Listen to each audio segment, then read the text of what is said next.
Hi, my name's Chris Raftopoulos. I'm going to talk about colors, color mixing. First I want to show you is what's called a color wheel. Here, and it looks like this. I just bought this at a local art supply store, and it's about a few dollars. It's something to refer to because it shows you all the colors, and it's really nice to have. Anyway, I'm going to show you what colors are. And first thing we'll talk about primary colors. Primary colors mean that the colors that are reds, yellows, and blues, and they can't be mixed with another color. So, and the yellow I have is handsome medium. I'll just throw it in there. That's what it is right there. So you can never mix a yellow. You can't mix a yellow like that. You have to buy it. Okay, and then the next one is a red. Now I mixed cadmium red and alizarin crimson, and here it is here. So I got like a kind of a ketchupy red, and that's red. And then we'll throw blue. I have French ultramarine, which is like a nice deep blue, very common. And that's primary, basically. It's just the red, yellow, and the blue. Now, secondary colors is taking two primaries and mixing together. So, for example, orange. How do we mix orange? Well, we'll take yellow and red.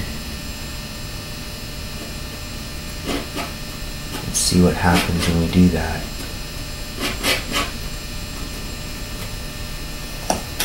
Well, it's kind of a subdued orange, isn't it?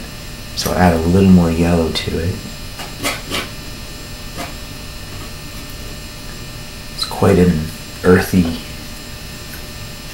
orange because of my red. So that's an orange. Mixing those two created an orange color. Next I'm going to see what happens when I mix this red mixture of cadmium red light and alizarin crimson and the ultramarine.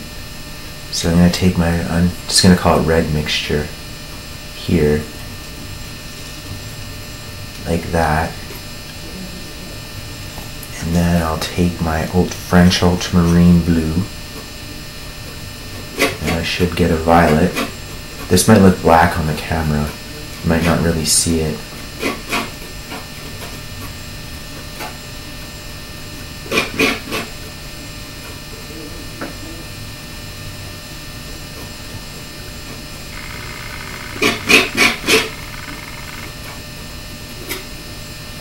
That looks quite brown, actually. That didn't really make a purple at all. There. Looked brown for some reason, but looking at it was a purple. Sorry about that. Now the next color I'm going to do is a green mixture.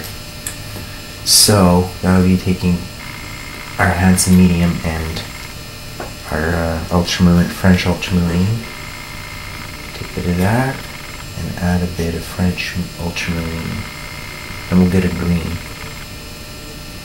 Now I'm not suggesting you have to only work with 3 colors. That's very difficult, but it's good to know this. It really is. You'd be surprised mixing colors what you can get. It surprises me even today. It's really quite something. So now we have 6 colors already, which is really quite interesting, isn't it? So these are secondaries when you take 2 primaries and mix them together. Now the next type of color I'm going to talk about is tertiary colors, which is taking 1 secondary and 1 primary together. So for example, I'll take my handsome yellow medium there, and I'm just going to take a little green out of this mixture, and you'll get a yellow-green tone. Beautiful, just beautiful. Just like that. Now our next we're going to do is our orange and our yellow, so I'm just going to take some yellow, my handsome medium again, like that.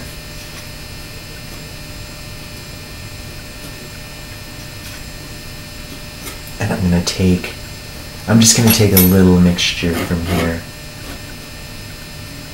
so that I don't mix or overmix. And that makes like a yellowy orange. Like that. Neat, eh? Very neat. It's good to always mix your colors, and it's good to know when you mix something, when you're looking at a photo or you're painting outdoors, it's always good to know, you go, oh yeah, I know how to mix that color. It's good practice to do this. Now we're going to make a bluey green, so I'm just going to take some extra French ultramarine, I'll put it here.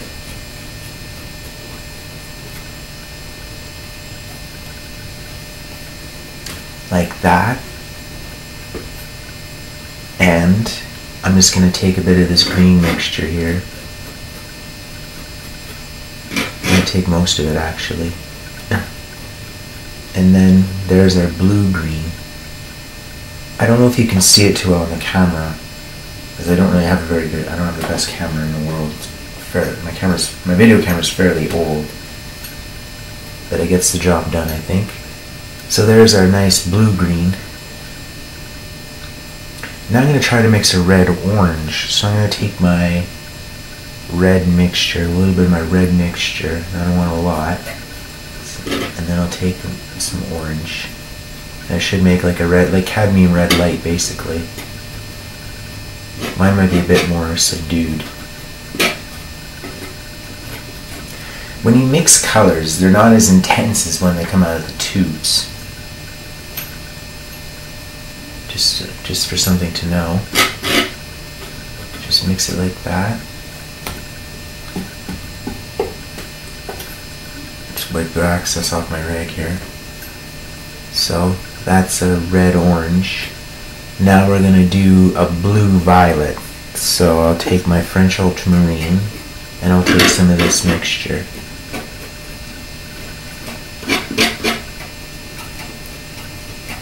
And that'll be a blue-violet. It's basically black, looks like to me. Can be good for a shadow tone. Very interesting.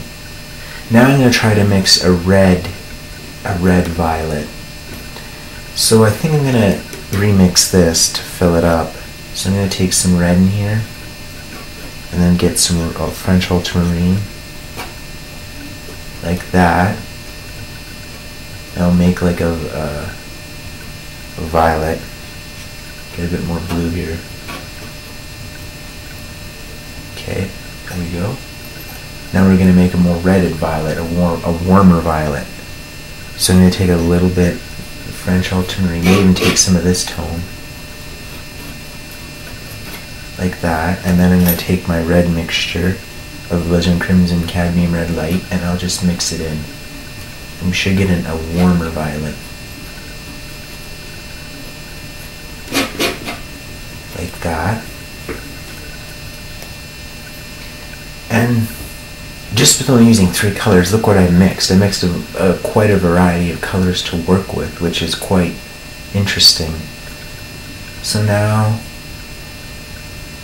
and one thing I'm going to show you is what happens when you mix colors, complementary colors, together. So that would be like, for example, yellow. I'll show you on the color wheel. See yellow, which is, I'll have it upside down.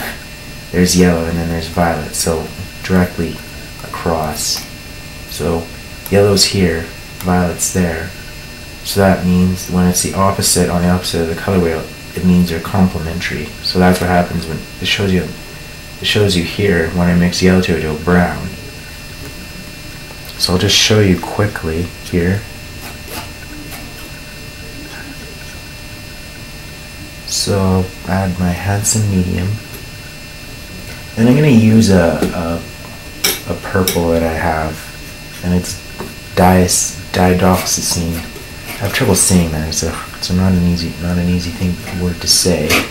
So I'm going to mix these together, and I should get a brown tone.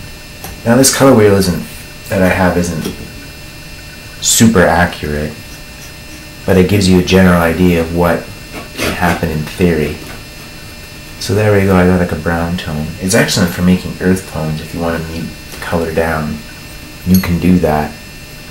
And that made a nice brown. A nice kind of greenish brown. It's a green in it a bit. So now I'm going to see what happens when I mix ultramarine, French ultramarine,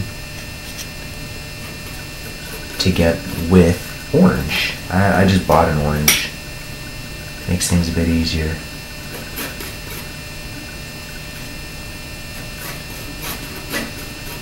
Now mix the two together and see what happens when I mix them. Often when you mix complementary, you usually get brown tones or gray, depending on the colors you mix. You could add a bit of white to it and it will gray it. Sometimes you don't always want super brilliant colors in your painting. You want some subdued colors. And it made like another brown tone. This one is more warm versus that. That's much cooler. So next I'll do green and red. So I'll take my red mixture here. Just show you there quickly. And then I'll take my phthalo green, which is a very intense green. It's the most powerful green you can get. And then I'll mix the two here. I don't know if it might overpower my red. But be careful, you have to be very sparing with phthalo green. It's really strong. And it made... How interesting, it made a purple. And that's probably because the alizarin crimson mixed within this red, so that's why that kind of purple. Then phthalo green, this phthalo green has blue in it, so that's what happened. That's why they made it purple. Made it quite a subdued purple. Wow, I hope you learned something about color mixing. And this is goodbye for now. Bye.